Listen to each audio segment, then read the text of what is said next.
Thanks for clicking on the video. I just want to go over some of the things that at least I've learned in the last couple years. Some things I think a lot of beginning archers, specifically bow hunters, maybe struggle with.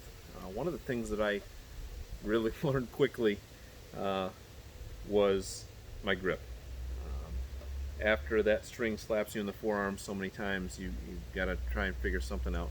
And one of the things that I always, when I first started, I was really gripping that bow really hard, like I was not letting go. And that's one of the things I had to learn was just you really, once you start the draw cycle, you really don't need to hold on to the bow. The bow itself, just because of the pressure that's on your hand, when you pull it back, that bow, once you start to put pressure on it, it's not going anywhere. I'm barely holding on to it at all right now, and just a little bit of pressure on that holds that bow right where it needs to be. So really, you don't have to grip that bow tight, and when you do, you start to introduce the torque left and right, and you can have some really extreme differences on the arrow just due to that. And obviously, it hitting your forearm, that'll really teach you a lesson real quick. One of the other things was really getting that trigger deep. When I was first starting, I was really just slapping this trigger, getting a little trigger happy, and really you want to get that thing into this second knuckle. That way you can almost make a fist and just be slowly squeezing that release instead of at the tip of your finger and just really punching it. One of the other things is making sure that your peep sight here lines up with the housing of your sight here. You want that thing perfectly in line with that. You don't want to be up or down. That's not going to cause you to really not be on target.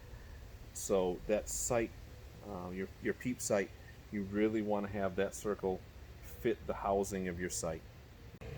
When we draw back and we're looking through our peep sight, we want to keep our ring focused right around the ring of the sight frame.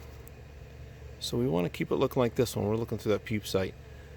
You definitely don't want to be up and you don't want to be down, because what's going to happen is you're going to have to change the angle, and although the pin is on, you're aimed a little off. So it's really important that we stay focused on keeping the peep sight perfectly in line with our sight box. I actually have a little piece of tape kind of reminding myself of all my steps I need to go through as I've been kind of learning and struggling through some things. One of the other things is back tension. When you draw all the way back, I've had a tendency to kind of loosen up a little bit, and as I come off that back wall, I almost jerk a little bit.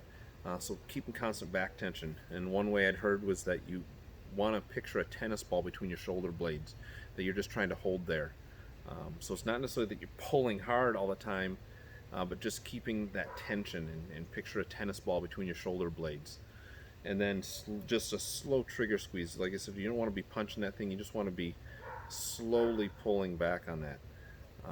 I was struggling, especially this season, the beginning of the season, as I was changing a few things, and just had a few guys, Nate from Average Jack Archery, Garrett from the DIY Sportsman, and Samuel White had all kind of given me some helpful pointers on what I was struggling with, and have really helped improve consistency. And if you can get all those steps consistent, it's going to make you a more consistent shooter.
once you get that consistency down, then you can start tuning in your accuracy as to tune adjusting your sights to hit better. So like I said, as I pull back, I'm usually just keep my hand open, and then just get a real light grip, and then once I'm set getting that trigger buried in deep, and then I'll get my rings lined up, deep breath, I'm making sure my back's staying tight, and then just a slow trigger squeeze. Keeping your shoulder high, your elbow high, keep your elbow high, and almost you want to have that force constantly pulling back, so your elbow's almost going to become a pivot point. Like I said, hand, ring, keep my shoulders tight, my back tight, and then my trigger hand is just pulling away constantly, keeping constant pressure.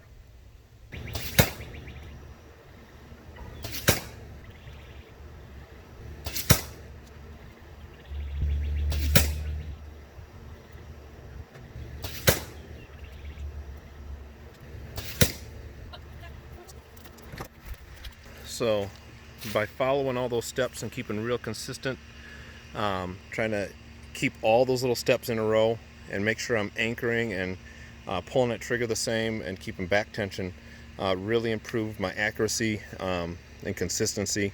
Hopefully this video has helped you. Hit a like, a share, subscribe would help the channel out. Thanks.